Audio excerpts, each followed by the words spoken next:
What's going on, guys, and welcome back to Top 10 Nerd. When it comes to Marvel Comics, love certainly is in the air. I mean, after all these superpowered beings walking around wearing tights, come on, you're bound to fall in love eventually. Now, sometimes being a super couple turns out great, but sometimes being a superhero might just be the sole reason that your girlfriend gets hunted down by an evil flying green goblin maniac. So here to break down 10 of the darkest Marvel romances, I'm Taylor McWatters. You're you, let's dive in. Kicking off the list at number 10. Thor and Jane Foster. The God of Thunder from Down Under and Jane Foster.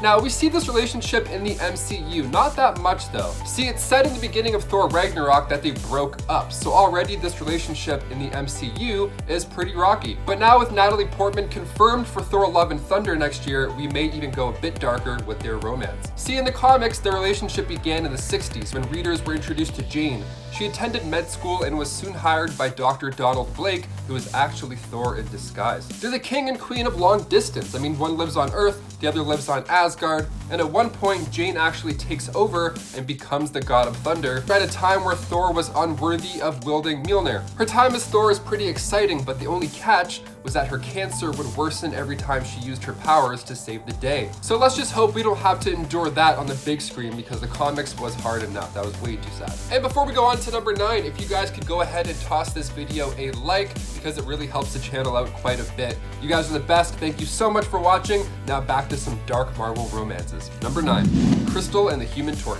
In Fantastic Four issue 45, Johnny Flame and Crystal meet and they hit it off. Naturally being, Johnny saw her and immediately thought that she was something out of a fairy tale.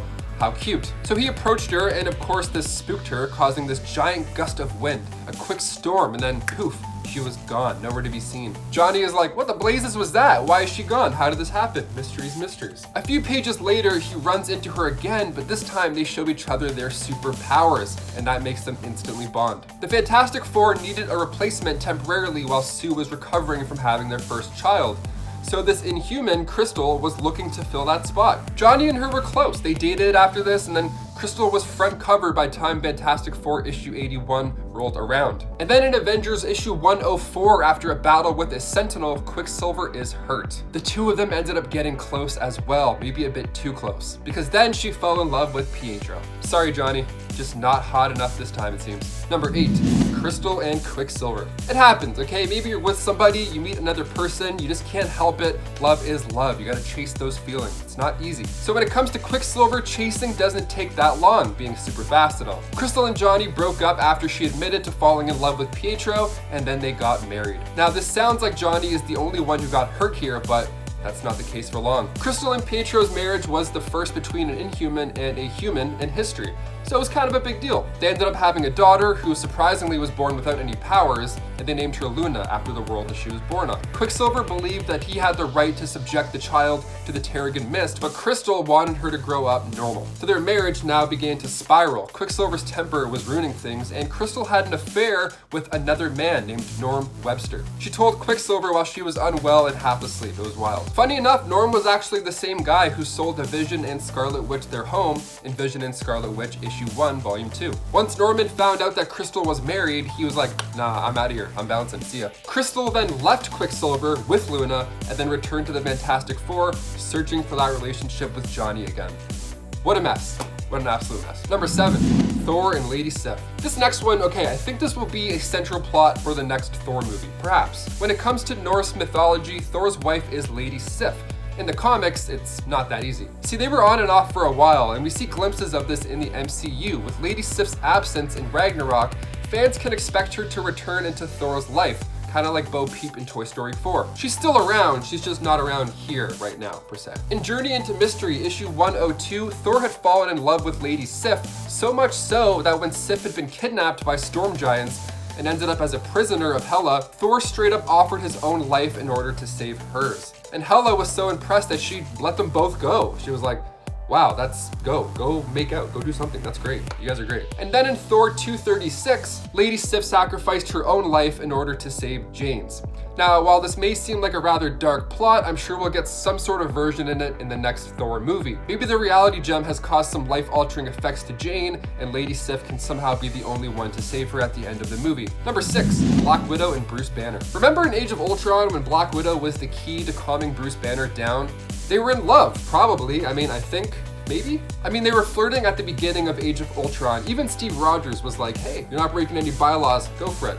I insist. And then cut to later in the movie, they're at Clint's secret family farmhouse talking about running away together. And then after all this time, Bruce finally returns to Earth in Infinity War, and he says hi to Nat, and then she says hi back, and that's kind of it.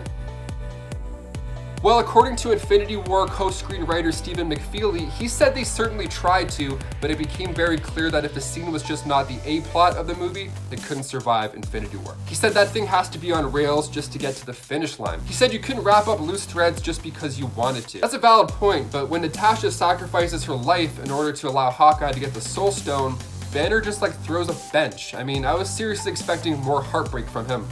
I was actually expecting him to kind of Hulk out a bit, but no, he wears cardigans now, so he's all good. Number 5, Spider-Man and Gwen Stacy. This one left average moviegoers stunned in theaters when The Amazing Spider-Man 2 hit the big screen. We see the famous death of Gwen Stacy from the comics on the screen, and it's so sad. God, it's so sad. This horrible moment comes from issue 121 of The Amazing Spider-Man, where the Green Goblin drops her off the Brooklyn Bridge, and although Peter has his trusty webs, sometimes the angle just doesn't cut it, and then he caught her the wrong way, and Gwen Stacy's neck ended up snapping from the momentum. Eagle Eye fans could spot the clock tower in Amazing Spider-Man 2 striking 12:10, which references that of issue 121. Number 4, Black Panther and Monica Lynn. Monica first appeared in comics back in Avengers issue 73. She grew up in Georgia but moved to New York, where she then met Black Panther. T'Challa saved Lynn from the Sons of the Serpent, and usually when there's saving involved, loving comes after. They hit it off, so much so that Monica actually lived in Wakanda with her prince as well. In Black Panther, Panther's Prey issue 4, he calls off the engagement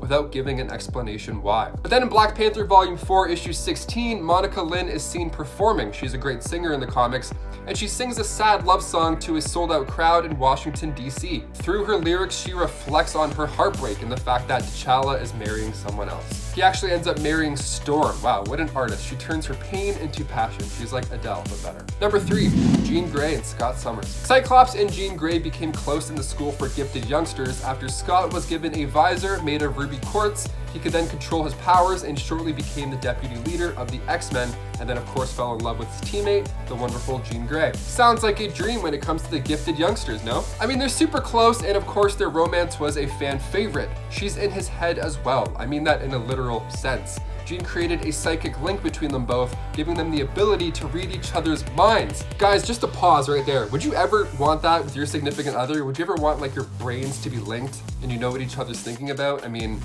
that's trust. That's a lot of trust. I can't tell if I would hate that or love that. They went strong until Jean sacrificed herself to save everybody from the Dark Phoenix in X-Men 137. And Scott would surely take his time moving on until he married Madeline Pryor, of course. Number 2, Vision and Scarlet Witch.